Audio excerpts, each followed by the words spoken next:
On today's show, Jimmy Buckets could be on his way out of Miami. We'll talk about his possible landing spots and we'll get to some other news and notes. You know what time it is. Lace them up and lock in. JWJ. Man, it's been a long time coming. Let's go. And if you weren't watching, if you weren't listening, you might not have known. You know what time it is. Lace them up and lock in. JWJ.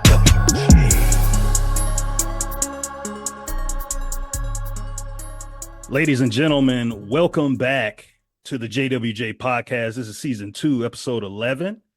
I'm your host, Shane Thomas, joined by my shooter on the wing, Mr. James Washington. What's going on, bro? What it do, what it is, bro. You mind if I give a couple of quick shout outs before we get started? Just a little something I gotta do. Is that cool? Go ahead. All right, all right. So first and foremost, we are recording here on December 16th. I want to shout out first off. Unfortunately, we did get some news earlier today. I'm sure you saw it.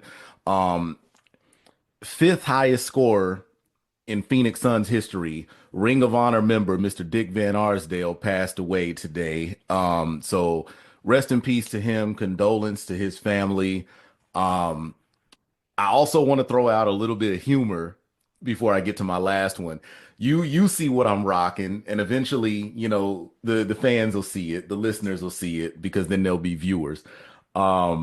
I'm wearing the shirt that I talked about on our last episode that I still have from when I was in middle school. Shane, it's been bugging me ever since, and I got to throw this out there. I slipped up on the podcast and I was feeling myself a little too much, and I said this shirt was only 16 years old. I wish it was only 16 years old. This thing is 26 years old. If you see it, it says 98 youth boys, and it still fits me though. So I'm in solid shape. I'm feeling good. I'm feeling good. But the last thing before we get started, recording today on December 16th is super somber and super heartfelt, but I got to throw this one out there. Today actually makes 11 years. If y'all listen to the first season of the podcast, we did a 3-part episode where on the last part of that, we talked about um, suicide and mental health. And today actually makes 11 years since the passing of my younger brother, Philip. If y'all, I mean, unfortunately, y'all can't see it right now, but if y'all go and follow us on socials, you'll see the selfie that I'm going to post is actually going to have a specially made quilt in the background behind me. My stepmother, Michelle, had this made with some of Philip's favorite jerseys and some of the jerseys that he used to hoop in back in the day. And she sent it to me because she said that the big reason that he fell in love with the game was because he used to enjoy watching me play and talk to me about, hoops. So, Phil, I love you. Keep resting, brother. And this episode is dedicated to you, my boy.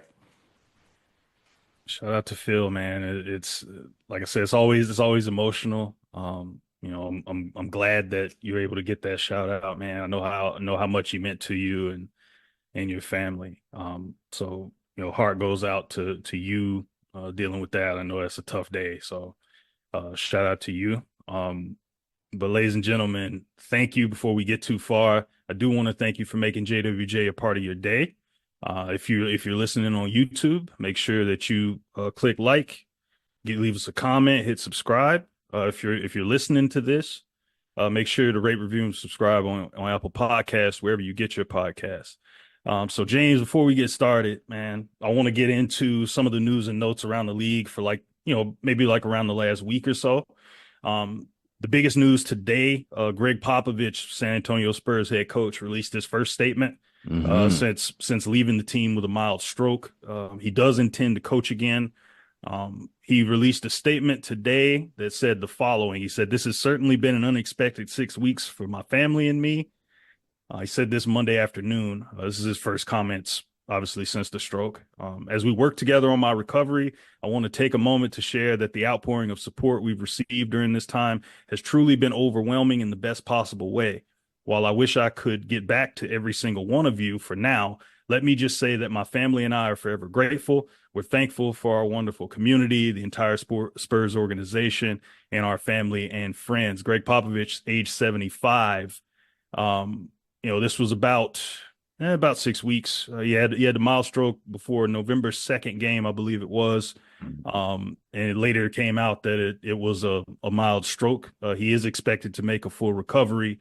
In this time, though, Mitch Johnson, the assistant coach for the Spurs, has been the acting head coach, and the Spurs are 13-13, and they play the Atlanta Hawks on Thursday. So far, without Pop, they've gone 11-10, but they have lost 4 of their last 6. The best part about that didn't actually make it into the one that you read was where he was talking about he was like nobody's pushing for my return to the bench more than like my doctors and my therapist and all this, and he's like they're quickly seeing how uncoachable I am.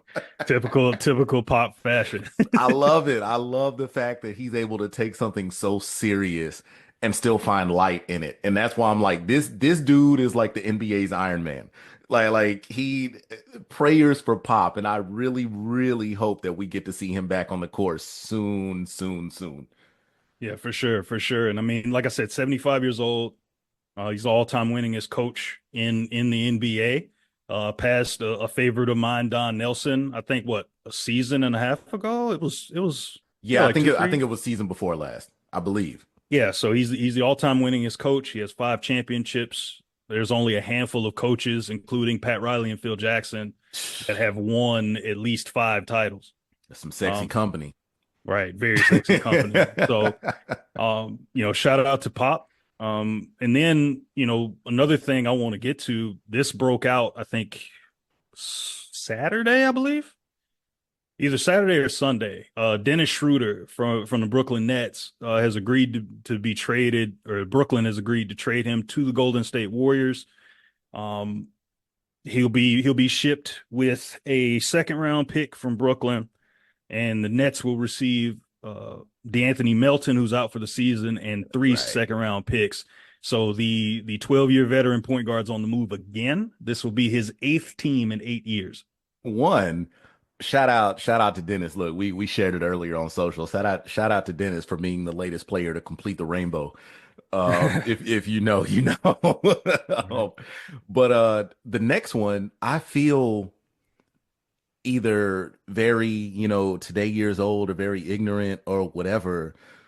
You remember back in the day when we would play like hoop video games and stuff, and it was like you couldn't trade players that were injured? hmm Was now I'm starting to wonder, was that a video game thing, or was that actually something that was in place in the league? Or you know what I As mean? as far as I know, I think it's one of those things where it's kind of like if a player is injured and you want to trade them, the teams have to agree that the person needs Okay. will be traded. Like if See, they agree, like because the guy could get traded, like say, okay, I get traded to the Suns, right? But hmm then I fail a physical. That right. nixes it because they didn't know I was injured when they made the move. Okay. But Okay. like if they I guess if the other team knows, hey, this dude's injured, we'll take him on anyway. I think that's what allows that to go down. Damn, now I'm sitting here on some like, which would piss me off more, knowing that I'm getting traded for a guy that's hurt, or if I like go back to '03 and I know that I'm getting traded for like money to buy like a copy machine. I think, Sorry, Kyle. he gets to go to a team that's still like very much in the mix right now in the Western Conference. So I mean, it's Well, no, it's definitely good for him. Yeah, yeah. right, It's I mean, right. it's easy. His back rub is going very well. I just want to know. I just want to know, like, for people like Schroeder, like Jeff Green, like Ish Smith, guys that have played for like a bunch of teams. Like, I wonder what their living situation is like. Like, is it like, do you just Studio have like apartment. a right? Like, do they Studio hook you up with an apartment. apartment? Do you like Gotta have a be. central location? Like, I wonder what happens. It's gotta be. What honestly in those situations, what I think, if anything, it might be the hardest for Schroeder out of those other guys that you mentioned, because he's the only international guy. Right, right. So that could be another thing to think about. It's like at least those other guys have somewhere that they do still call home. So like Right. worst case, I'm gonna just go back to Texas or I'm gonna just go back to Georgia or wherever I live, wherever I'm from, and I'll just camp out there. And then if a team picks me up or I get traded or whatever, then it is what it is. But in his case, it's like, yeah, let me pack up and go back to Germany until I hear something. Like, you know what I mean? Right. Right. Like, so I don't know, man. I don't know. Maybe one of Right. these days we'll get one of them on the pod and we can talk about that. Because that's I mean, that's interesting, seriously. Right, right. Now, one thing I want to get to, and I have to ask you this question. So, like, obviously, you know, we know how the offseason went for Golden State. Klay Thompson's a Maverick now. Lit them up for 29 last night. Was Supposed kind to of be upset he didn't get 30. supposed to be a Laker, but we still ain't going there. Keep the story going. Keep Right, keep going. right. Keep going. He goes to Golden Typical LA State. screw up. Keep going. Right. He goes to Golden State. Um, or he goes to Dallas. And he's been a starter for the Mavs. He missed some games with a plantar fascia injury, but he's back and he shot well last night. The Mavericks beat the Warriors Right, right. 143-133 in Oakland last night. Luka Super, super, Doncic, super awkward watching him go out and celebrate at half court afterwards. Like it was, I get it, but it was, yeah, it was kind of strange. But right. he, That game was historic because it yeah, actually set a new single game record for combined threes. Golden yeah, State lost this game 143-133. They made 27 three-pointers. Now, they actually made an even 50%. They shot higher from the three than they did from the floor. So they shot 27 of 54 Jesus, from the three. They shot 49 of 103, 47.6% from the floor. Dallas was on fire. Luka, I think, had 15 points in the first quarter, ended up with a triple double, 45 points, 13 assists, 11 rebounds in 38 minutes. Dallas just lights it up. I mean, they came out, I think they shot a shade under, like a hair under 60%. They go 21 of 41 from three, and they out rebound the Warriors 47-37. So the reason I bring this up is because this is like the first real kind of major player to be dealt with Schroeder going to the Warriors. So James, I got to ask you, does does Golden State acquiring Dennis Schroeder, does it move the needle? And if so, how much? I'm gonna say yes, it does. I think it definitely does. As a fan that was able to see him for a little bit in LA and living here in Atlanta, seeing him with the Hawks for a minute. I think Dennis still has plenty in the tank. And I think that being able to put him in a situation where he's your next option after a guy like Steph freaking Curry, I no, I think it helps Golden State a ton. Does it necessarily make them a contender off top? That I don't know if I can say. Um, Schroeder definitely helps them on the defensive end, which I think is another thing that's not really being mentioned in this trade right now. Mm-hmm. I think that what he brings on the defensive end is going to help Golden State tremendously. But just like with anything else, I mean, you're looking at a team that's going to be dealing with issues with like age, health, all of that. So I think that as long as the team can stay healthy, it can definitely help them run the course. Does it make them? I mean, I would say I feel like immediate contender is just kind of pushing it, but does it keep them out of the lottery? Does it keep them out of the play-in? I'd be much quicker to agree to that than to say like, oh no, it's ring time in Golden State.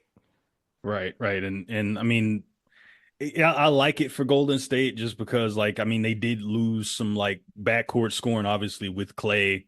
Brandon Pajemski's a nice player. I don't think he's like a stud yet. Um, but I mean, I like it for them. I mean, they went out and were aggressive to get Schroeder for, not much. I mean, what, three firsts and an injured player? I mean, that's Right. or 3 seconds, I should say. But Yeah. I mean, what, he's played 23 games for Brooklyn this year. He's averaging 18, a little over 18 points a game, 6.5 assists, three boards a game. His shooting percentages are great right now. He's shooting 45% from the floor, a little under 39 from three, almost 89% from the foul line so far. So he's 31 years old. He kind of fits Golden State's current timeline. Like he's not like a young dude, but he's not like, you know, ancient yet either, even though it feels like he's been in the league forever. So I know, again, right? 12th year vet. I mean, he's a guy that kind of fits like, you know, kind of Golden State. I mean, he kind of has a little bit of an edge to him. He plays with a lot of confidence. I think a backcourt with him and Steph looks kind of good on paper. I think that team could definitely score more points with him in the lineup. So That I blonde, think that yeah, I that think it blonde. may actually move the needle just a little bit for them as they, I'm surprised they actually are, kind of in that kind of play in safe spot almost in the West right now. That blonde patch still going strong. Hey, I like it. It's unique. I don't know. I don't know if Clint Capella Well, still has his, I does was he? just, and he was gonna be the next one I was going to. I was like, I mean, it's still hanging. I think Clinton does still have his. Yeah, if he I, still does, that's I, cool. That's yeah, cool. yeah, yeah. Yeah, so that being said, I mean, like I said, we just talked about that. Another thing I want to get to, this was big news over last week going into the weekend. Kind of shifting gears going to the WNBA now. All right. Caitlin Clark, the WNBA Rookie of the Year. Shout She out to was the named. shout out to the Liberty on that ring. Keep going.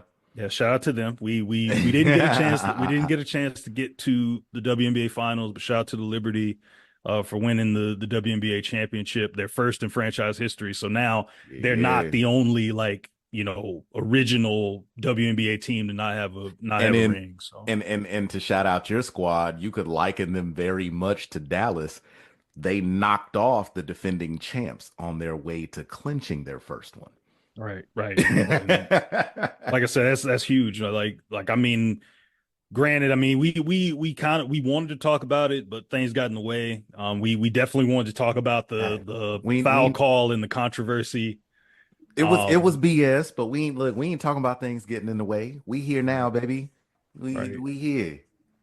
right. And like I said, like big news there coming out of the WNBA here over the last, week, few days.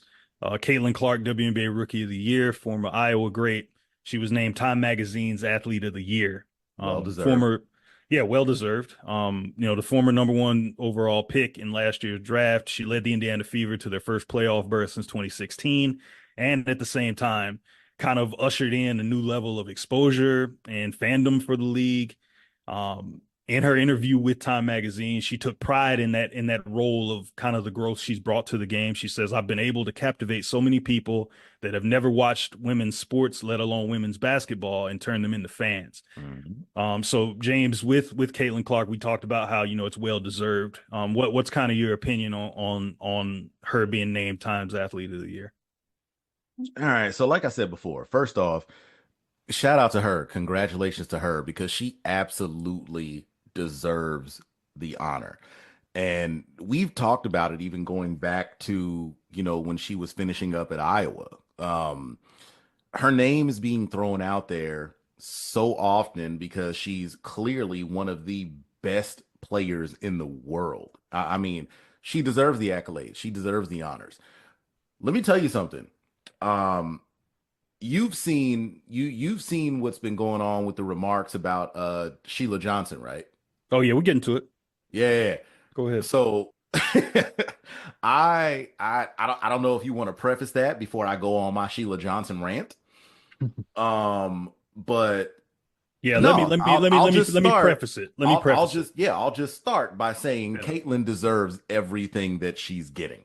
Yeah. And just to preface that, we always talk about like, people winning awards and it seems popular, especially in the social media age of people being haters. Now, of course, people are going to get on social media and hate, but it's one of the things, and I'm not making this like a societal thing right off, but it's kind of weird that like throughout the whole WNBA season, like we kept getting all these like people trying to steer narratives of like people like targeting Caitlin Clark or people like uh people saying like what, like reverse racism and all kinds of things, right? And like, So ignorant. and it's funny because one of the things that somebody threw out that kind of like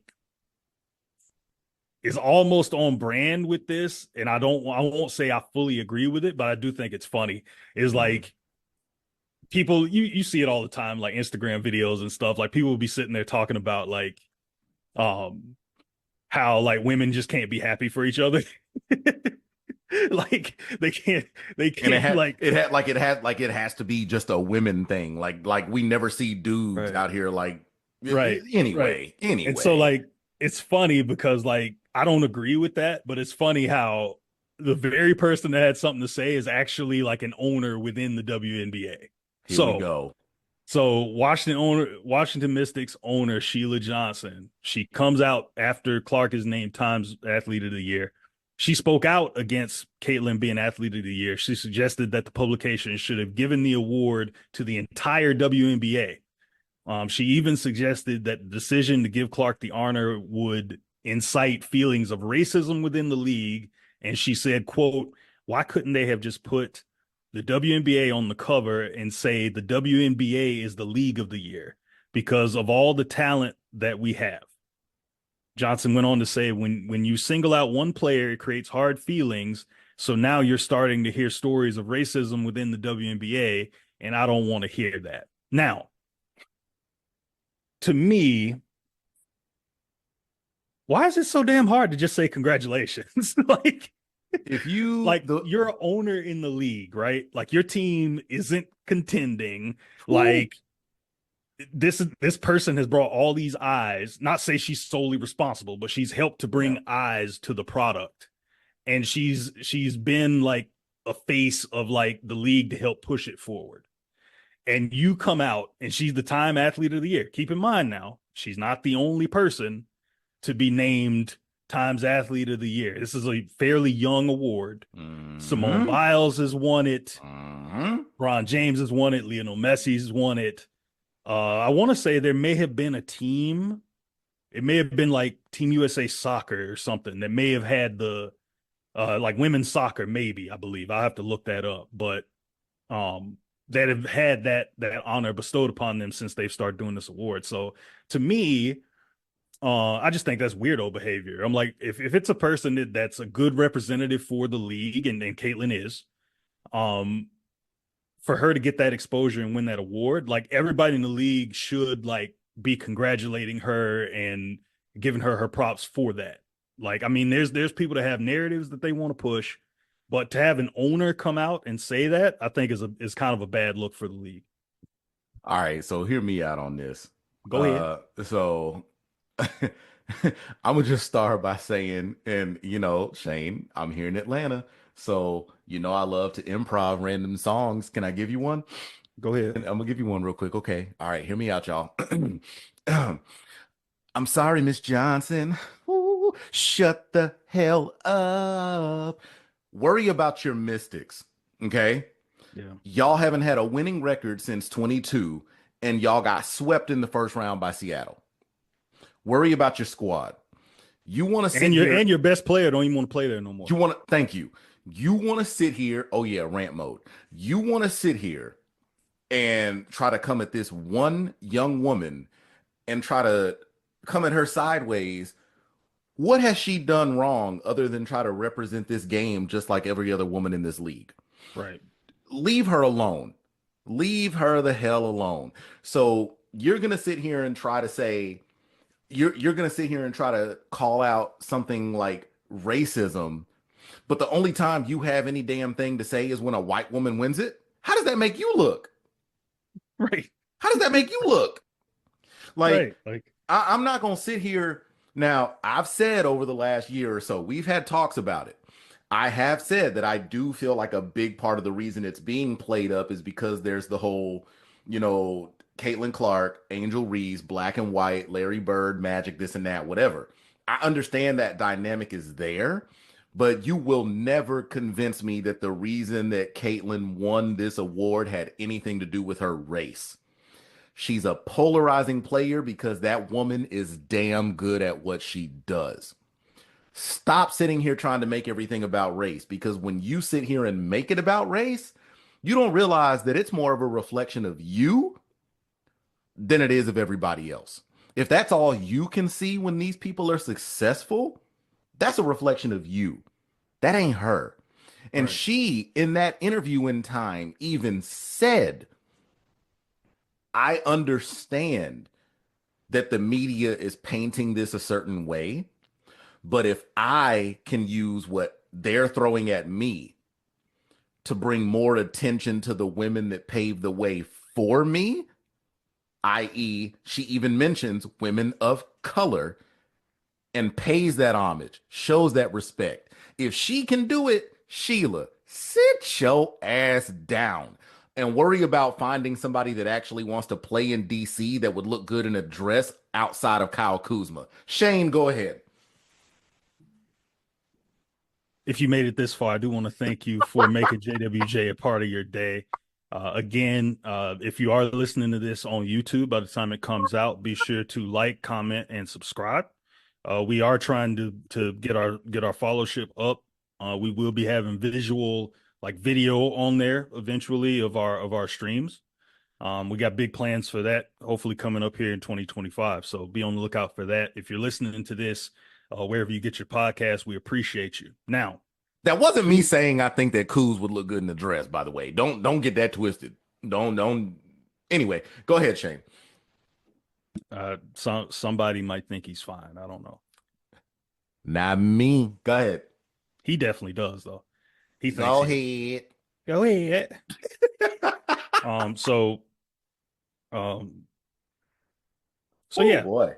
the main topic here. We started out with it at the open of the show. But Jimmy Butler. He's the Miami Heat are open to trading him for the right deal. Right now, currently, he's averaging 18 and a half points, 5 rebounds, and just under 5 assists a game this season. He has 49 million left on his contract this season, and he has a player option, $52 million if he opts in for the 2025-26 season after the two sides failed to reach an extension last summer. So the cool thing about Jimmy, he does win. We've heard about the whole playoff Jimmy thing. His teams have made the playoffs in 12 of his first 13 seasons, including 5 seasons in Miami. He's led the league. He's led the Heat to 2 NBA Finals berths, and he won the Eastern Conference or got to the Eastern Conference Finals. So far, like what we've been seeing, Houston Rockets, Dallas Mavericks, Golden State Warriors, Phoenix Suns, those teams are rumored to be preferred destinations. So, James, Miami thinking about moving on from Jimmy Butler. Do you think that's a good move or bad move? And what do you think will happen here?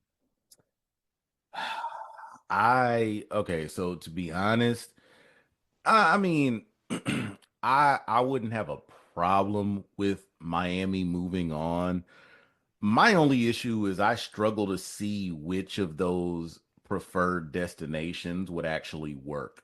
Just it's no knock on Jimmy, even though I feel like by prefacing it that way, it's going to sound like it is.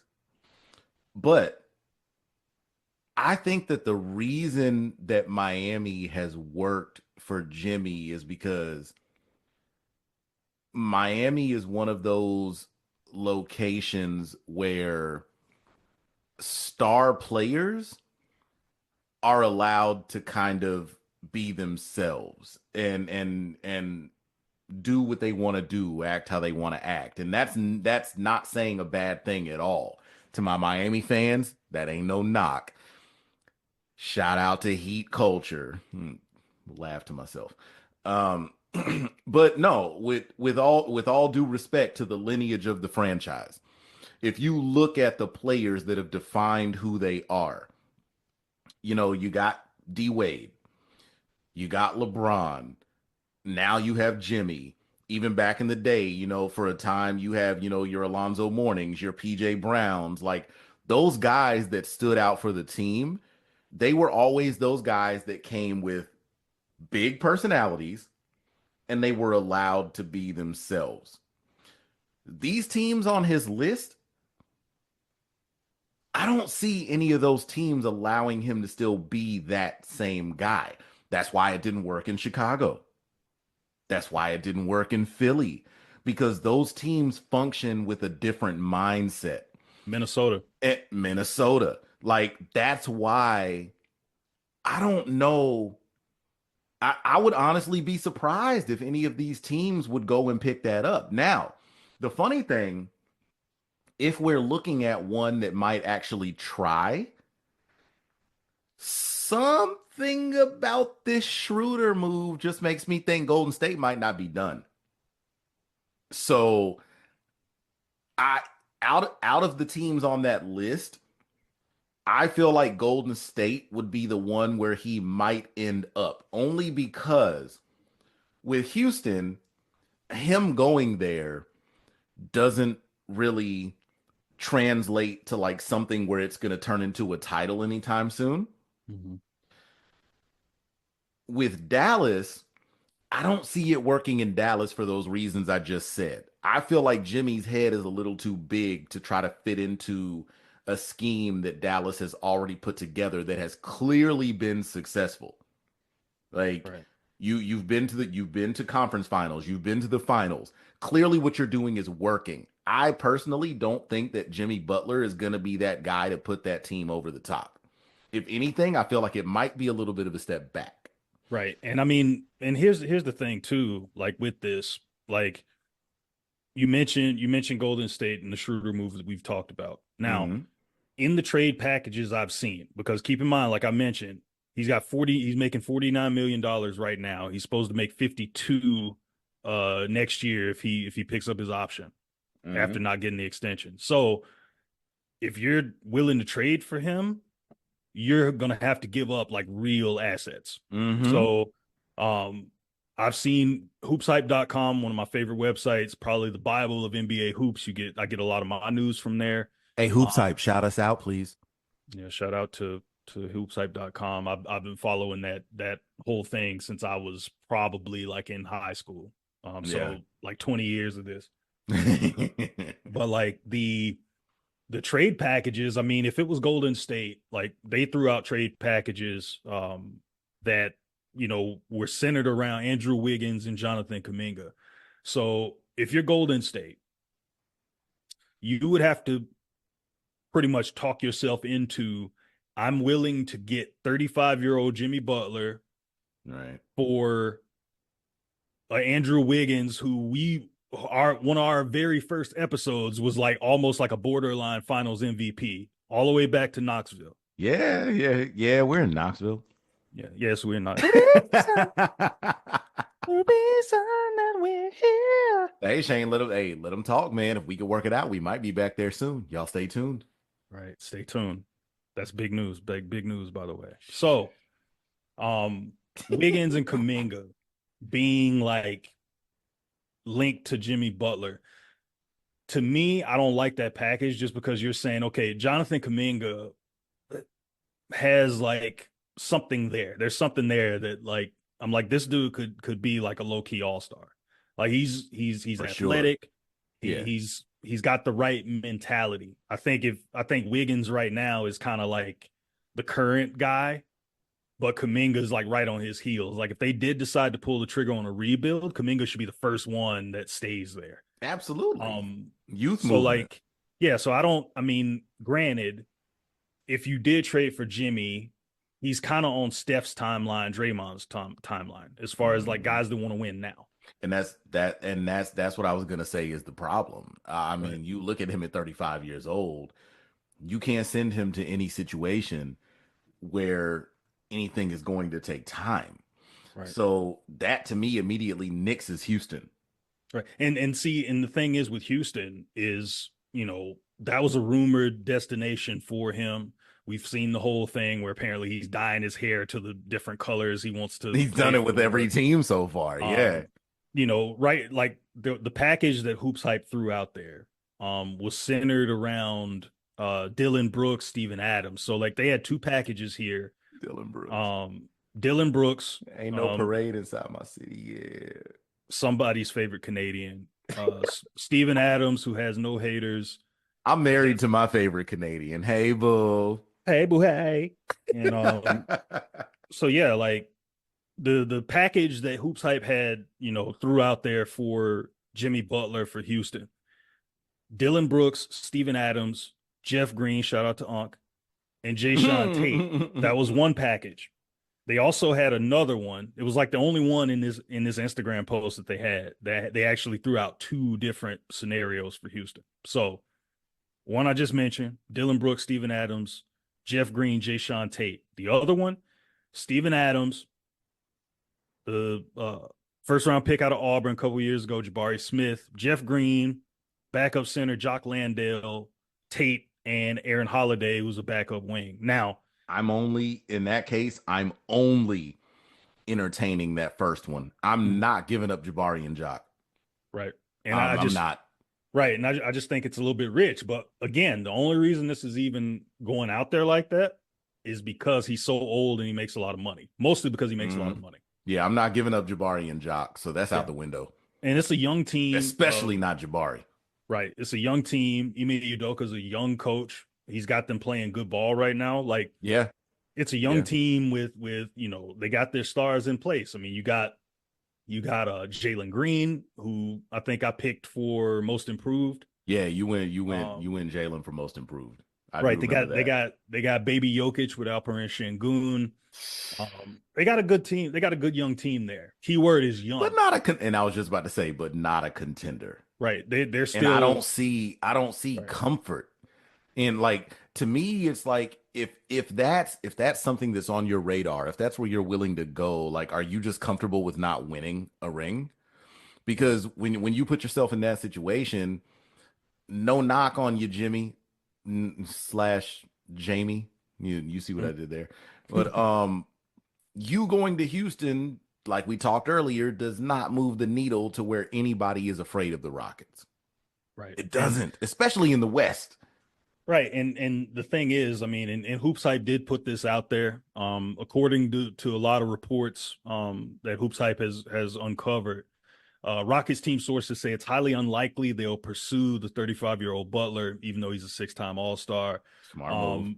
because your best players are all like around 25 or below.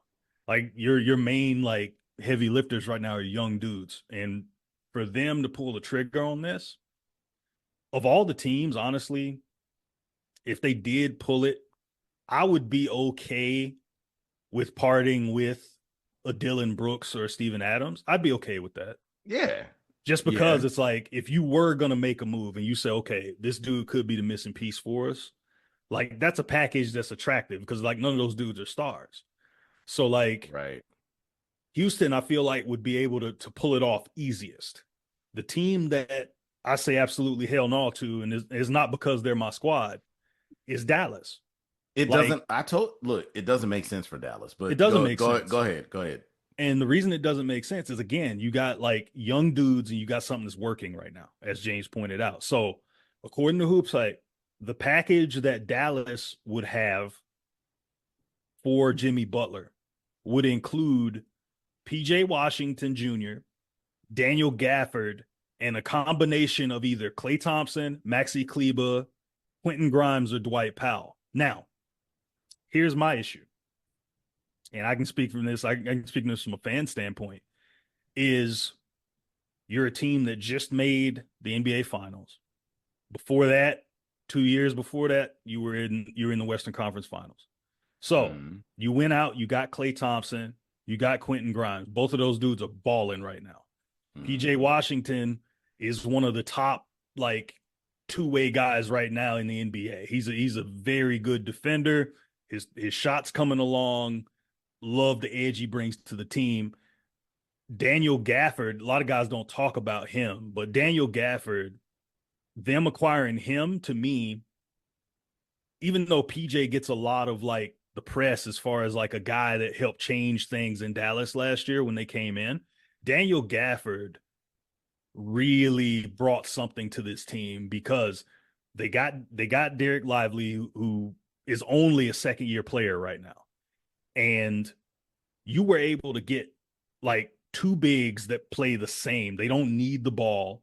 They're both lob threats. They both are shot blockers. They both get free throws a lot. Now, Gafford with the coincidence. Shout out to you again, Sheila. One of the last few people that actually mentioned, that mattered in DC. Keep going, Shane. right, right. And he was rotting away. So thank y'all. Appreciate it. Because y'all don't know how to use anybody. Go ahead. Right. Oh yeah, and speaking of Kyle Kuzma a minute ago, you were talking about the whole like, him I wearing a don't dress, want to all that see stuff. him in a dress, dude. Right. Me either. Me either. And Oh, no, okay. but it did come out. Kuzma said something like apparently Dallas was, kicking the tires on him. And he actually said he claims that he turned down the opportunity to go to Dallas. So that just says everything I need to know about him. Soon as Um, you go to DC, you lose brain cells, is what it sounds like. yeah. Or you might already have CTE. Sorry, Jordan Poole. Um, Hey. That's a lawsuit coming. Let me go get a law degree so I can represent him against Dre. yeah. Hey, Yeah, but I hey, like they want to act like they forgot about Dre. right. And like to me, like a couple more points I want to make on the Dallas package. Like PJ Washington's a starter, and like Daniel Gafford was the starting center after that trade. He's been coming off the bench for Lively, but he's still been like super productive. Like he could be in the mix toward the end of the year as a guy you look at as a possible 6 man of the year candidate. He's been that damn good, and so That damn good. Clay Clay just got here, and he's a great fit. With Luka and Kyrie, he showed that last night against Golden State, 29.7 threes. So Looked really good. looked really good. And like I said, if he's Looked really good. right, if he's like a guy that is going to make shots. I mean, he was having the whole 0 for 10 in a playoff game type thing or whatever. That's still like a running joke online, but he still averaged 18 points a game last year and still made like a boatload of threes. So I wouldn't do that just because you're talking like two and a half starters. And then Quentin Grimes, who's balling, which I mean, if you're Dallas, you would want to sell high on that. But like Maxi Kleber, Dwight Powell, like who nobody like if you're gonna offload Kleber, like I love Maxi, but he hasn't been the same guy for like 3 years. He's had too many injuries, that type of thing. So Dwight, same deal. Those dudes would be filler, but like you gotta keep PJ, you gotta keep Daniel Gafford because those two dudes allow you to have this kind of title window right now. Because a lot of people don't know, even though PJ starting, was in Charlotte, Daniel Gafford's been around. Both of these dudes are like 26, 26, 27 years old. Like they're just entering like their primes. Right. So to me, to quote former, this is so freaking weird. Former owner Mark Cuban, for those reasons, I'm out. So like with that, and I mean, Well, it'd be different. It'd be different. I mean, you could be saying former owner, like Donald Sterling or something. yeah, I'm not going the racist route. So Just like, don't bring them to my games. yeah, yeah, yeah. Don't bring. We don't want to mention the right hand arm man ever again. um, if y'all remember the V Stiviano interview, then you know what I'm saying. That's a deep pull, probably. Don't bring them to my games. So James, I just with love the how weak he sounded on that recording. well, I mean, he's only like 168 fucking years old. He wasn't then. He was only 142 years old, Shane. Has it really been 20 Proceed. years? Has it been 20 years since he sold the Clippers? No, it hasn't been 20 years. Oh, No, he okay. just did that in like the 2010s, wasn't it? It was like it was Yeah. somewhere in the 2010s when that happened. So I don't Yeah. even think it's been 15 years yet. Yeah, it might be one of the best things that's ever happened to the league Mm-hmm. to get him out of there cuz Mm-hmm. unfortunately it'll be the reason that we don't get those sweet ass like Clippers jerseys with the script font. I love the Clippers uniforms back in the Yeah, day. I really did. as a Laker fan, I've never seen a sweet Clipper jersey. I mean, I You, the red Clipper jersey with the white with the blue outline. That's I one of my know, I favorite know, jerseys. I know which one you're talking about. It's the one that our current head coach used to wear, who Right. doesn't get any of the vitriol that our first year coach got last year when they had almost an identical record. But again, proceed, Right. proceed. Yep. I don't think Milwaukee's doing that great either since they. But anyway, Well, he's an um, assistant there. He's not the head. We're not going to talk about who the head coach is. no, but I mean, uh, yeah.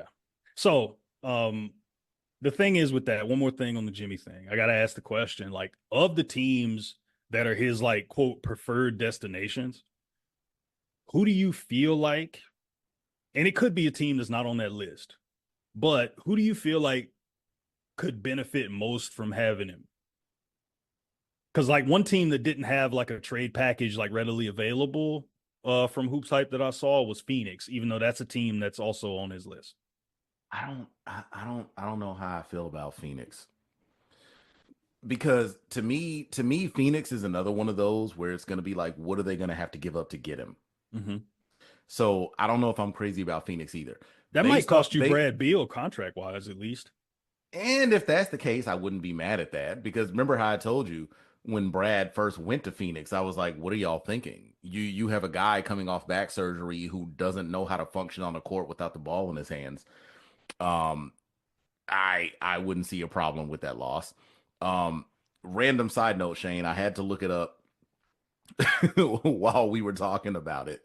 It was 2014. So we just hit 10 years with all the Donald Sterling mess. Um, I just made my damn TM back hurt. TMZ April 25th, TMZ first leaked out the info of like the Stiviano recording and everything. And then on the 29th, the NBA threw out the lifetime ban.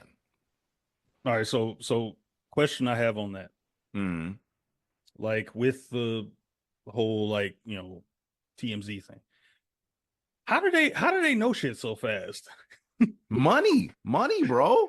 Like, bro, like They they find out that stuff happens like before it even happens. Like it's like it's mo- Simpsons in real time. Like, because there's always no, because there's always what do they call it in, our circles? There's always a snitch. mhm. Somebody's out there leaking this stuff. They know it's there. That's what happened. So, Stiviano and Sterling in April. Um, Ballmer officially took over the team in August of that year. Mhm. So August 12th of this year made 10 years that Ballmer was in charge. That's Um, so crazy. That shout that out, that time's shout, flown by. shout out to the number of times that, our little brother team has made the finals, has made the conference finals in those 10 years. Shout out to them. I know they're trying. I know they're trying They're so hard. trying. They're trying. And clearly y'all are trying, because this star that y'all got over there with like hands the size of the state of California hasn't played in God knows how long. Um, and then you had your other one that decided to leave and go to Philly. And then anyway, Yeah, Shane, this this ain't this this ain't about the Clippers, so I'm gonna just no, get it's back on not. It's track. not. Like, And nothing ever is, to be fair. So but like I like what who would do you you who do you feel like of those teams that he picked though? Like who do you feel like would need him most, and where do you think he might end up?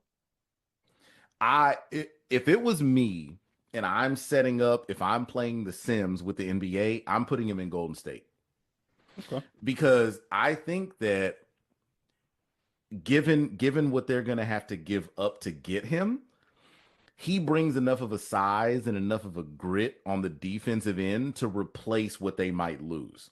Mhm. And then he still also brings enough on the offensive side of things to replace what they lost with Clay. Then you just also got Dennis. Mhm. So I think that he would do the best job of like kind of trying to, I don't want to say recreate, but I think he would do the best job of at least trying to make that team somewhat what they're used to being. And I think it could actually help them a lot because, and we've talked about it before, as much as Clay is a threat on offense, He's a spot up threat. Hmm. Jimmy ain't afraid to attack that basket. So I think that adds something else to the team that they haven't had before. That adds another wrinkle that could really help them moving forward. Yeah, like I You mean, still assuming that like I mean, like I say, he's still like a productive player. He's still averaging like 18 a game, whatever. Mhm. Um, he's not the shooter of Clay, but he's a much better like creator. He's not the Um, shooter, but people recognize that he's more dangerous because he can do both. right, and I Clay, think yeah, like him, Clay was super prolific, but at the same time, it's like people still kind of came off as like idiots because it's like he's not about to try to take you off the dribble, but yet y'all would still have defenders that would be dumb enough to try to play off him. right, Why? right. With Jimmy, if you do that, you're definitely going to be in trouble because he's either getting to that basket or he's drawing fouls. I just want to see if because I mean I think I agree that I think Golden State could use him the most. I think that could be where he ends up. Mm. Um, I just want to see the fight between him and Draymond. I just want to see one. I just want to see like the UFC NBA collab. That's what I want to Bro, see. Jimmy ain't going down, bro. I love it. I love it. Jimmy ain't I going down. like I that clash, that personality dynamic potentially is explosive, but I feel like it could work in the right ways. 'Cause I feel like Yeah. Jimmy isn't like Draymond in terms of like the whole like, physicality borderline like dirty play. Like he's not so much about the antics necessarily, at least when it comes to like the actual hooping part. He might be part of the antics in the locker room, with the hairstyles, whatever. But like him going there, for one, it gives them like another ball handler, which I think they sorely need in that lineup. Agreed. Uh the defensive, even though he's older and not maybe the guy he used to be, but he's still like really good. Like him and Draymond from a defensive IQ standpoint is like that is hoops porn right there. Like if Mhm. you're talking like defensive guys like IQ and grit and the things they do well on that side of the ball, like him and Draymond sounds really good as a tandem there. And then like you still Yeah. got Steph, uh, depending on who you ship out. Like I said, if it is Wiggins and Kuminga, I don't mind if they dealt Wiggins, but if you included Kuminga there, I You get why can't. Miami I You get why can't. Miami would want Kuminga Of course. Because because I mean, at that point they're pretty much on a youth movement. I mean, right, your veteran turns into what? Adebayo?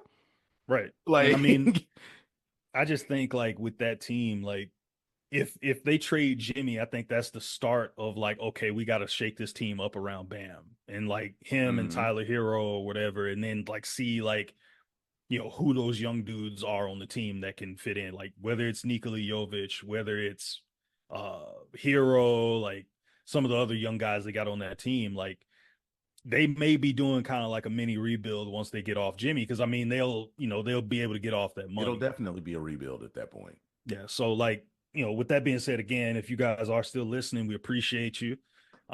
There's a couple more things I wanted to get to. I did I jump gotta hit you. around a little bit. Can I hit you with something really quick? Yeah, go ahead. Super random. I have been meaning to save this. Like I had it saved in my phone and I had to hit you with this just because you know you know I'm big on my squad. I'm big on the Lake Show. But I actually want to show some love to somebody that's here on what I'm gonna call my second squad. I gotta show some love over here in Atlanta. I don't know if you've seen the numbers, but it hit me the other day. I was watching matter of fact, I was watching the in season tournament game with the Hawks and the Bucks. And I saw something on Facebook that totally threw me and I was like this was super impressive. Um I don't know how strongly you've been keeping up with what Dyson Daniels has been doing so far this year. Mhm. So I saw a stat that said through the first 24 games of this season. I feel like I tend to do that a lot. We get on here and I'll find these random. Okay, anyway, said through the first 24 games of the year. They mentioned it first on TV. They were like he was like first in the league in steals or something, and I think they said like the second player behind him was like 20 or 25 steals behind. Like it was this crazy thing they threw out.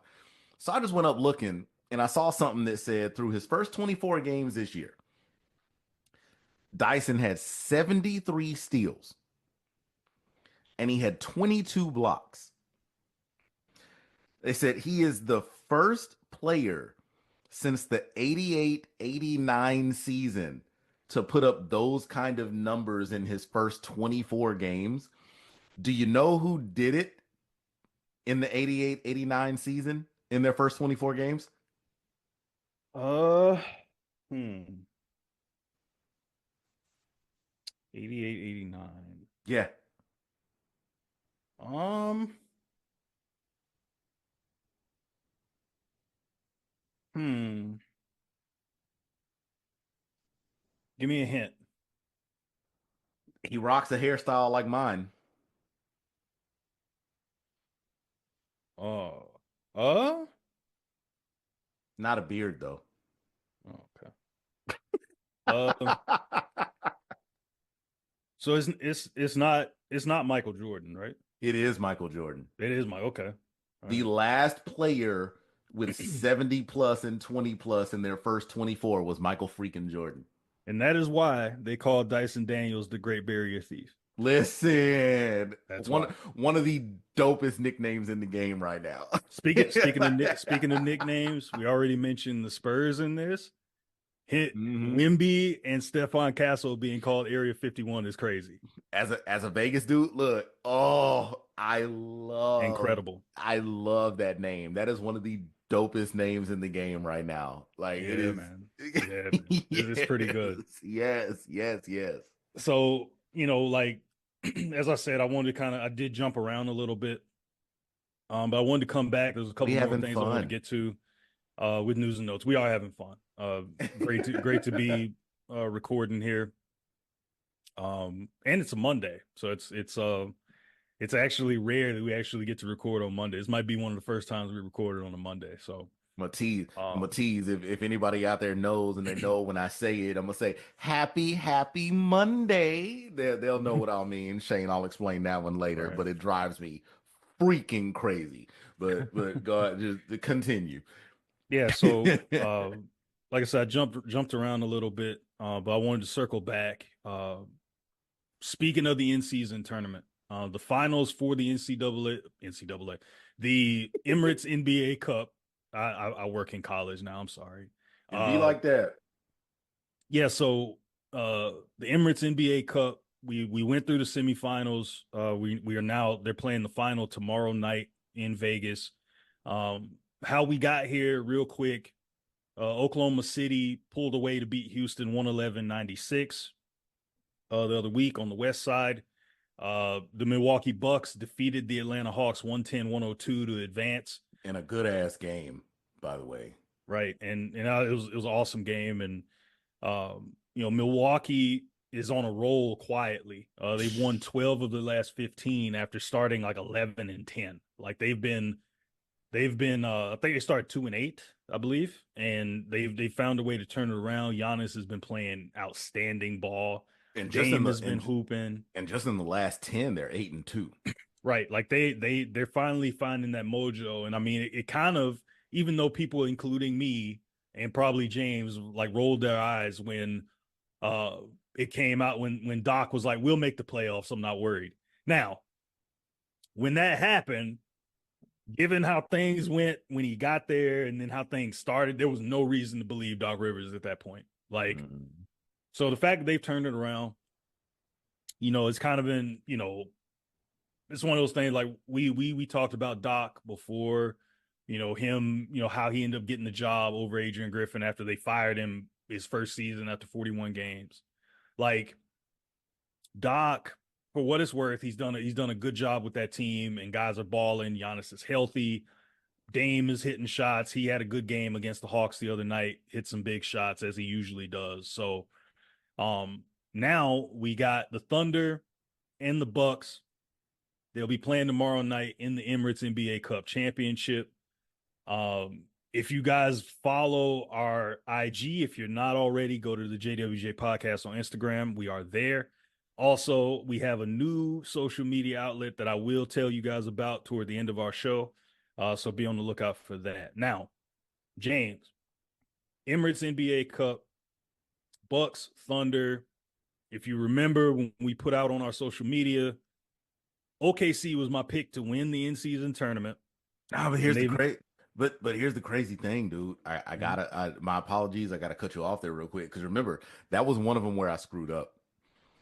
I actually didn't get a chance to post our winners.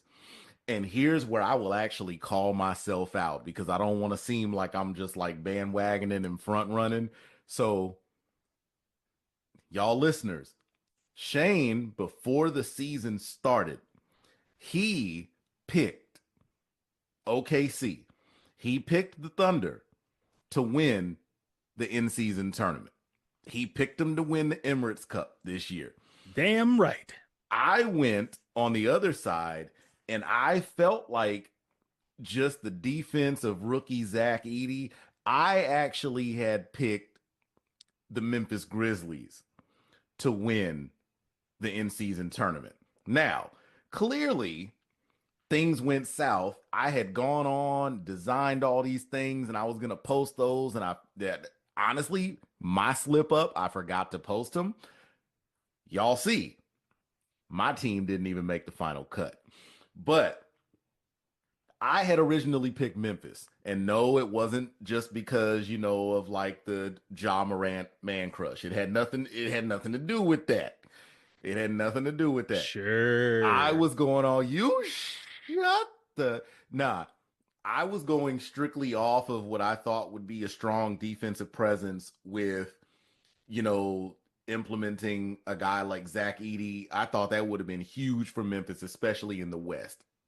You have a healthy you had Marcus Smart. I thought that what was going to happen there, a healthy Desmond Bain, like I felt like that front five, six, seven for Memphis was really going to help get the ball rolling. Um, have no problem saying I was wrong. But with that in mind, Shane, you said you're pulling OKC, right? Hmm. Okay. All right. So what would you say has you going OKC right now? Well, right now, just watching them play, they played the Mavericks, what, last week or something like that, and they played really well against Dallas and ended up winning that game. To me, it's their defensive toughness and the fact that they shoot threes, and the fact that Shea Gilgeous-Alexander is like firmly like in kind of the MVP, like right there in the conversation. I think like I'm gonna step in and com- brag on that again because that's my MVP pick. Damn it. right, Proceed. right. So like with OKC, like I said, it's the defensive toughness, like the energy they play with. Isaiah Hartenstein has been like a really good addition. I felt like Alex Caruso, former Laker, him getting brought into that system gives them like a good veteran guy that's been around the league for a bit, good defender. Like he fits the mold of like the guys they want to have. Like he's on that timeline. Hartenstein was a kind of a revelation for the Knicks. Chet Holmgren's out right now, with the broken pelvis or whatever. But Was it pairing his Hart, was it his pelvis or tailbone? I think it was I it thought it was was like it was his pelvis, yeah. okay. Like it was Okay. like a pelvis hip situation. And Got you. so like with like having the inside outside kind of dynamic between Hartenstein and Chet whenever he's back healthy, I think that's going to bode well for them, later in the season as they try to make a run like back to the conference finals or even further. Mhm. They look scary. They look dangerous. Jalen Williams is a monster. Lou Dort is Which one? right, right. I'm gonna just say J Dub because there's J Dub and then there's the other Jalen Williams. So Right, right. The other guy. the really good one.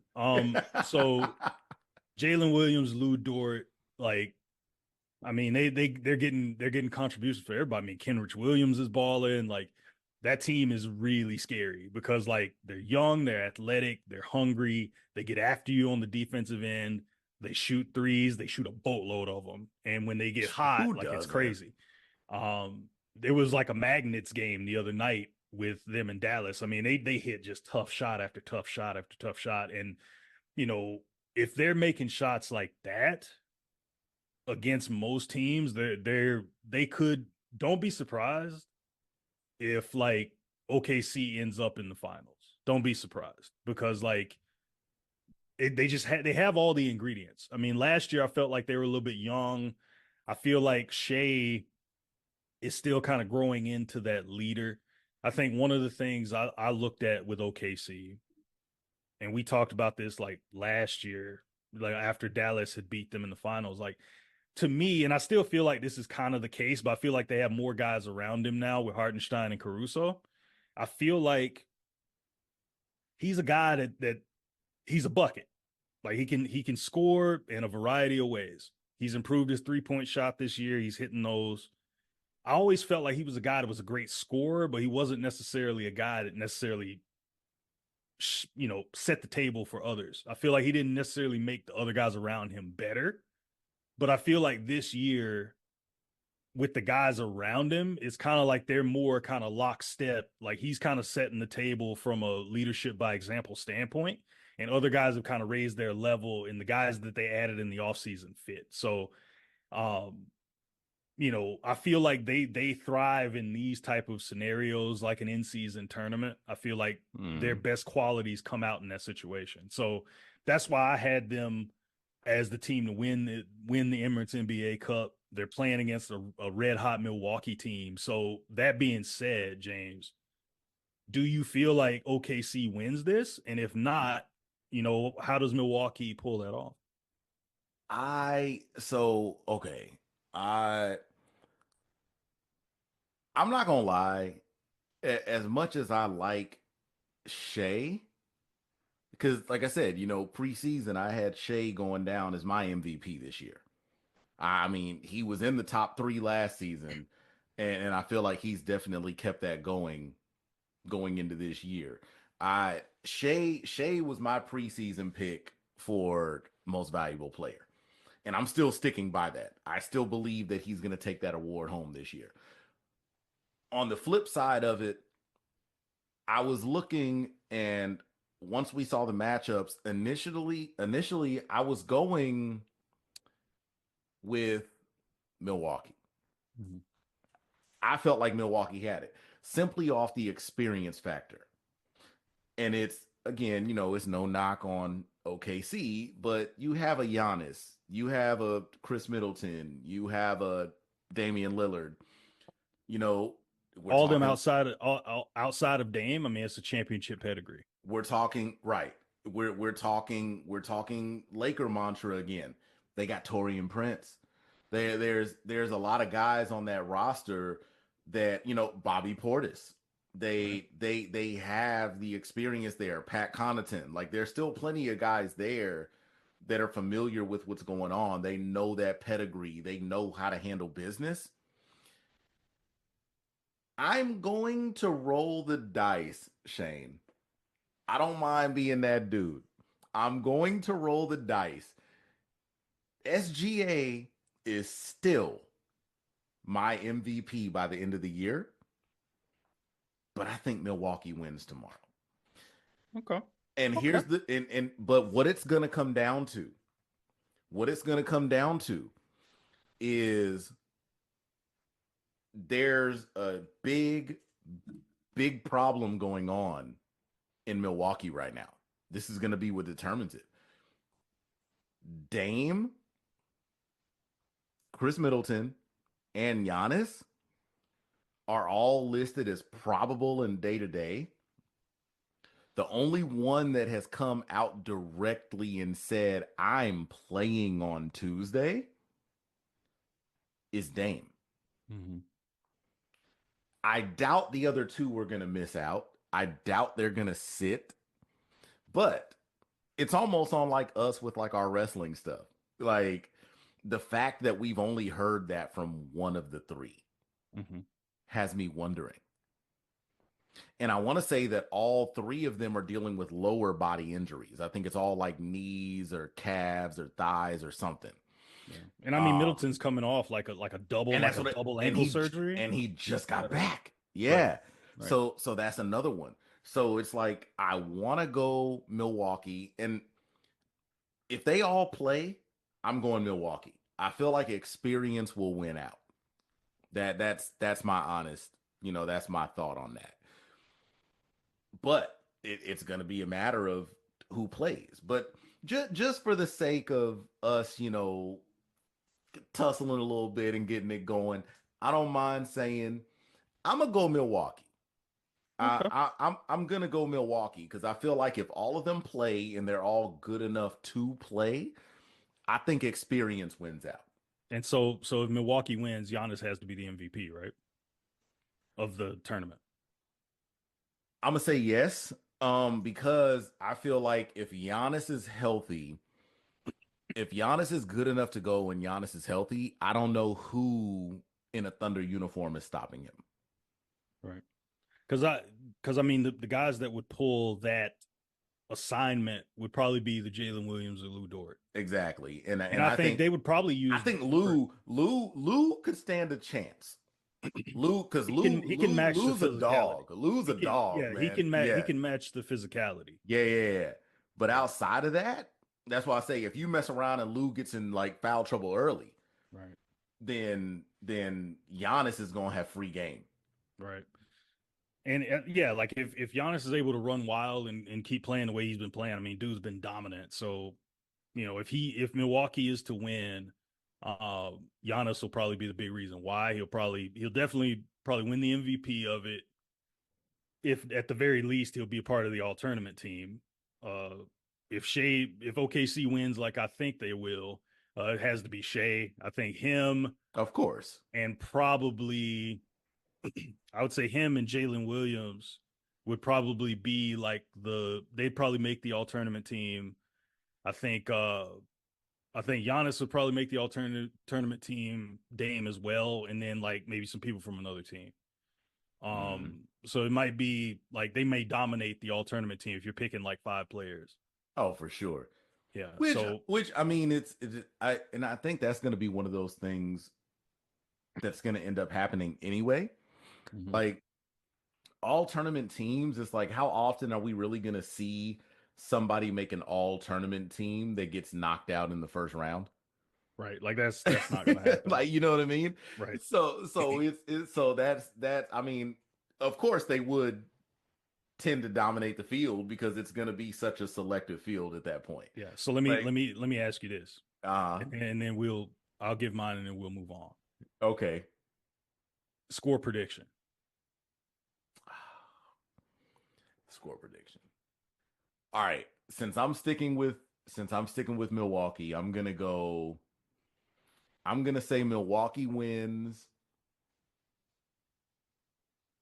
109, 101. That seems a little low. But I feel like it's gonna be that way, especially if these guys come in hurt. If they're not Mhm. 100%, I think production is gonna slack. So I'm gonna go 109, 101. Okay. 109, 101. Because I Right think they're that. coming in. I think Milwaukee's only coming in averaging somewhere in the last 10. I think they're averaging somewhere between like 110 and 120. Mhm.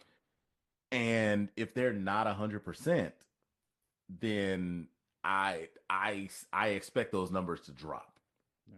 I mean, I think they'll play. So it's like, No, they're good. No, I'm saying they're yeah. gonna play. I'm just saying I don't know how good they'll be while they're in. All right. So you said So 109, 101, I'm gonna say 10. or is it 108, 101? Which one did you say? 109, I'm gonna up it a little bit. I'm gonna say 111, 104. That'll 111, be that 104. that's what I'm gonna stick to. 111, 104. Write that down. Yeah. All right. So obviously I picked OKC to win it. So I'm gonna say OKC beats Milwaukee. I'm gonna say one. I'm gonna go higher on this one. I'm gonna go 122, 107. That'll be my final. Damn. I think Okay. well, no, wait, hold on. OKC will definitely score 122 points. I'm gonna say OKC 122.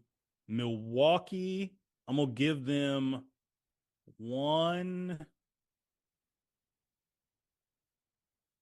122, 114. That'll be my final. Okay. I'm not gonna give OKC the blowout.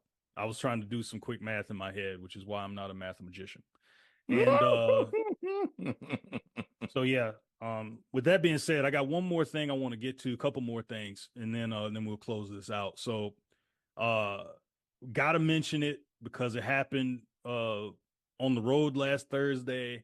We're gonna jump slightly out of the NBA to the G League, and I'm sure you know where I'm going with this. So Bronny James, Let's go there. the most famous outside of Manu Ginobili, who was picked like 57th, I believe, might be the second most famous second round pick of all time.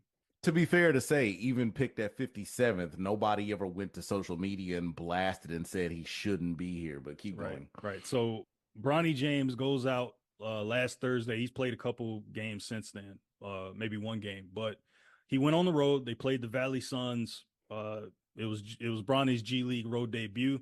Went for 30 points. Shot 13 to 23 from the field. But the South Bay Lakers ended up losing to the Valley Suns 106, 100 in Tempe. Right now, Bronny, as we just talked about, 55th pick in the draft by the Lakers.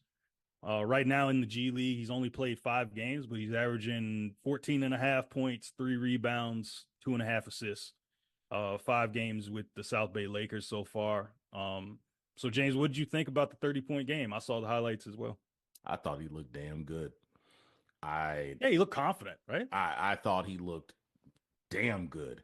And my thing is, Laker bias aside, I want to shout out all the people that had so much to say about, oh, he shouldn't be here. And then once he's on an NBA court, oh, he needs to be in the G League. And once he goes to the G League and drops They 30 ain't playing nobody. and drops 30, all of a sudden I'm not hearing anything from anybody. Yeah, like where's the criticism? Like if you're gonna be loud with the criticism, you need to be loud about giving him props. It's like One, everybody's like, he's not playing, he's not an NBA player, everybody said. So then you send him to exactly. to the G League to get some seasoning, and he goes for 30. And like he looks confident, he's shooting the ball well. He's got E- he's got the goat genes, man. He's in Everybody, there dunking and everything. He's playing really well. everybody that back in the last week of June was saying, oh, the Lakers made a mistake. That was all nepotism. He shouldn't have been drafted. I'm going to need y'all without Google to go into your mental Rolodex because all of y'all are just basketball gods and name me 5 other guys that were taken at number 55 in the NBA draft. Right. You only cared once it was LeBron's son. And now all of a sudden you have nothing to say because he is in a position where is LeBron out there holding his hand while he's dropping 30? Oh, Is LeBron out there holding his hand while he's catching lobs on reverses? Is LeBron somehow on some like 6 man, shout out Kadeem Hardison, like lifting him up in the air so that he can get where he needs to go to like drop this? right. So what's the reasoning now? Yeah, he doesn't deserve to be here, so you say, but from the looks of things, he looks pretty damn good to me. Here's a question I wonder now, because I mean it's a similar type situation, but it hasn't like manifested itself where they're teammates. Mm-hmm. because obviously D Wade's retired. But what about Zaire? Remember, like Oh. he was in the G League. I mean, granted, I never looked at Zaire and thought, okay, this dude's like an NBA caliber dude right now. I I just could thought see I could see Zaire coming off of somebody's bench. the I thing I didn't said about he Zaire, just wasn't big enough. to All me right. it was the size, but it was to me more glaringly like he wasn't an NBA athlete. Like Mm, he wasn't like his dad was known as Flash. He wasn't fast, quick, wouldn't dunk on you kind of guy. mm, So to me, I felt like his lack of athleticism kind of cooled any like, oh, this dude could be in the league. Now, granted, he's still like super young. So I mm, mean, he could end up back in the league or in the league or whatever. But like nobody when Zaire was coming into the league, like nobody pissed and moaned about him coming into the league and like, D Wade, I think, he's got like part ownership with the Jazz or something. And mm, like he was at the Salt Lake City affiliate. Like nobody, as far as I know, mm. was out here pulling the Nepo card. Because at no point was D Wade ever compared to that God from the United Center who can do no wrong. And, it constantly gets ignored that he took 2 years off to go play baseball. Yeah. Yeah, that's why. And then went to the Wizards, didn't win shit. So, That's no. Not only um, not only went there and didn't win anything, went there to the front office. Oh, and let's not talk about Charlotte. mhm. Come on now. So yeah, like We ignore the failures. right. And I We mean, ignore the failures. yeah, like in like I said, I'm not gonna make this into it. I'm not gonna pull Jordan into it all the way. But like I said, it's like to me, I think it's awesome. I think it was cool that they got a chance to share, like him and LeBron. He got his first game. They got a chance to share the floor together. One of the greatest photos of all time is them checking in together, which is Mm-hmm. insane. Mm-hmm. As a basketball fan, if you really are a hoop fan and you're not like a casual or you're just like a person that just wants to troll, like you have to acknowledge that Mm. Bronny and LeBron, like the fact that LeBron stayed in the league long enough to be able to play with his son, like that's a feat that I don't think is gonna happen. It'll never be done again. Right, like you'll see other players' sons come into the league and play, but they won't be playing with their dads. So The fact that not only did he stay long enough to play with his son, this dude was in the league long enough to play against dads and then their sons. right, Jabari Smith. Jabari Smith, yeah. Like Like he this dude's played with people's dads. He's played against guys that are like coaches now. Like right. he's outlasted a lot of people. He's literally been teammates and opponents with guys that are coaches now. Yeah. Like it's insane. Like, he was in put it like this. Here's the craziest thing. And then we'll get to one more thing. This dude was in the league before JJ Redick was in the league. Look here. And Look now here. JJ Redick is retired and he's his coach. In the Mic words drop. Mic drop. in in the words of well, and then also too, well, he wasn't there before, but then you could throw the Darvin Ham in there. I mean, he played again. He played against Darvin Ham. He played against Tyronn Lue. Mm-hmm. And he's played for those dudes. Mm-hmm. Those dudes been long retired. In the words of, shout out to little known fact, your boy was born in Mobile, Alabama. Shout out to Rich Boy. Boy, look at him. Mm-hmm. So yeah, like to me, like I said, LeBron, Bronny going for 30 is crazy. I will say, just for full transparency, next game he shot 6 for 20. So It what? happens. It Yeah. happens. I'm obviously I never played in the NBA, didn't play college ball, but we talked about the last episode when we were talking about like us hooping together, playing like church league and stuff, right? Mm-hmm. So we played that league and the same game that I went out and I told you I had the big game against James's team. So I scored 25 that night. I hit 7 threes, right? My team sucked. But they beat us. So we sucked worse. Um, so here's the thing. So I had 25 that game. To that point, it was the best game I'd ever had. Next game, I scored 8 points. I think I shot like 3 for 14, like dead ass. I was like 3 for 14. I scored eight. We ended up losing the game, and I'm like, wow, that's crazy. Then I turn around next game after that, most points I ever scored in the game. I go out and I had 26.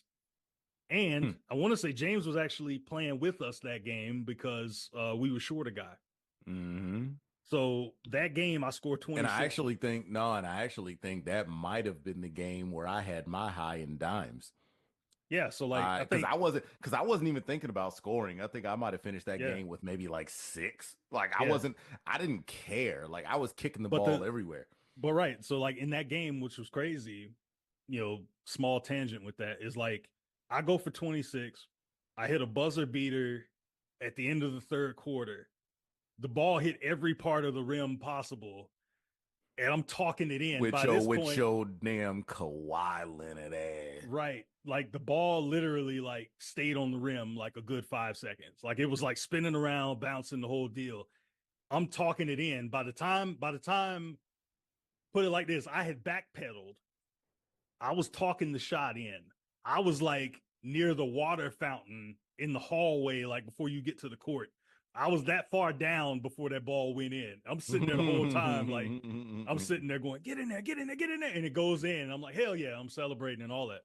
Now, again, you have a game you go off, you have a bad game, you have another game where you go off again. So it's like that's just the nature of the beast. Sometimes you have good games, then you come out and play a clunker the next one. So the fact that he shot 6 for 20, I ain't got a problem with that. He took 23 shots in the game to get 30, hit some threes, like played really well. So shout out to Bronny to get 30. To be fair, you have teams in the league now that are taking that many threes and a half. So Right. it's whatever. Yeah. So yeah. And so, like, one last thing I want to get to. We're gonna move on and we'll close this out. Last thing I want to get to, a topic I had to include in this. I meant to hit this earlier and got sidetracked by myself. Um, I created myself. yeah, I was supposed to get to the Bronny thing. I was supposed to get to the NBA Cup and the thing I'm about to talk about before we got to Jimmy. Got sidetracked. So That's all we're right. gonna go Hey, back. moving forward, don't even mention it. They didn't We know that. we're on live, pal. And Yeah, they didn't know that. yeah, so but I just wanted to point it out in case this felt disjointed. But one guy I want to talk about is Dick Vitale. So Baby. he's awesome, baby, with a capital A. Dickie V recently, I think it was late last week, announced that he's cancer free after his fourth bout with cancer. The 85-year-old broadcaster had surgery to remove a cancerous lymph node in his neck, a couple of them over the summer. He was previously treated for melanoma and lymphoma and had radiation treatments last year for vocal cord cancer. So, uh, shout out to Dick Vitale, age 85, and surviving, still staying alive with this, dealing with cancer. It's claimed members of my family. I think it's claimed members of James's family. We've seen people go through scares with cancer in our family, lately. So, um, just James, like, getting that news. I mean, like I said, he's 85 years old. He continues to battle. Um, and to me, I feel like one of the reasons that this is happening, and it may sound like corny or whatever, but I think it's just because he's been such a great ambassador and such a great human.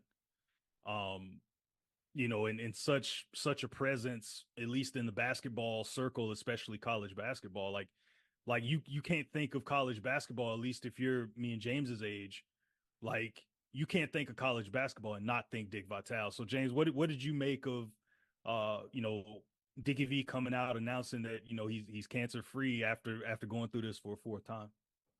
I mean, man, he's just one of those that, like you said, he's a legend of the game. I mean, if you came up in ball around the time that we did, then Dickie V's been a constant. He's been someone that has always been there. And you just, I mean, we have those conversations all the time about, just things like, cancer and mortality and all of that. And it sinks in, just the more you hear it, the more you hear it. And I mean, I I gotta do it. I'll take a segue real quick, and I just want to say anybody that's listening that believes in the power of prayer, my father has been undergoing chemo for prostate cancer for about the last month now.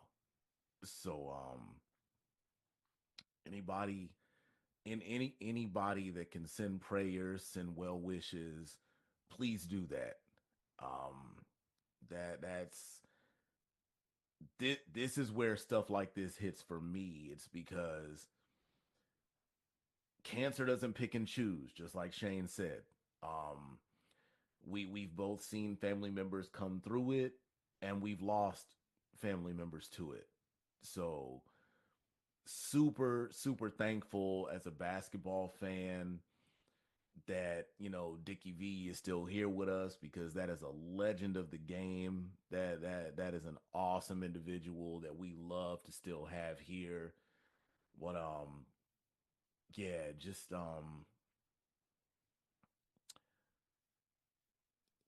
if you guys get Cancer the sucks, man. chance, It if sucks. you guys get the chance, just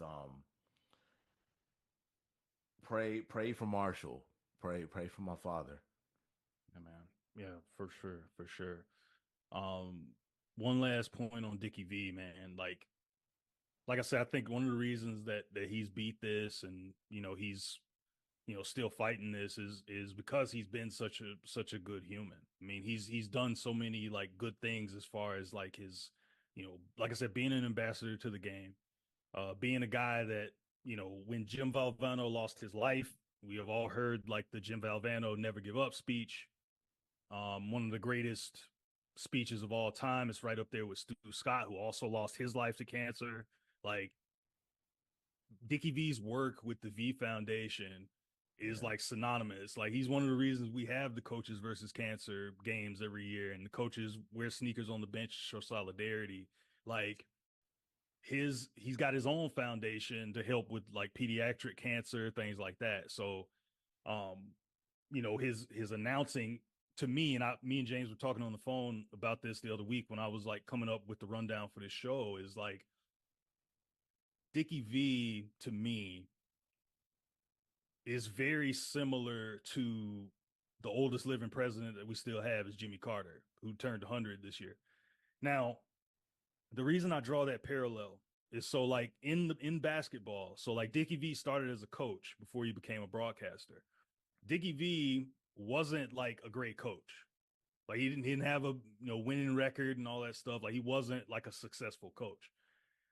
But when he, I think this is like his 41st year in broadcasting. So he's been doing this like over half his life almost. And, you know, he transitioned from coaching to being a broadcaster, and he made it his own, and he became the personality we know today because of all his vitalisms, PT peers, primetime performers, like Hyper dandies. diaper dandies, like what I mean? Like he's super scintillating, sensational, like all the Dickie V-isms, like college basketball and Dick Vitale are like one and the same. And so like him being able to make that transition, be such a successful broadcaster, even at his age, and given the stuff he has, like, he's been still, I don't know about this year, but he's been calling games off and on for a while he's dealt with this.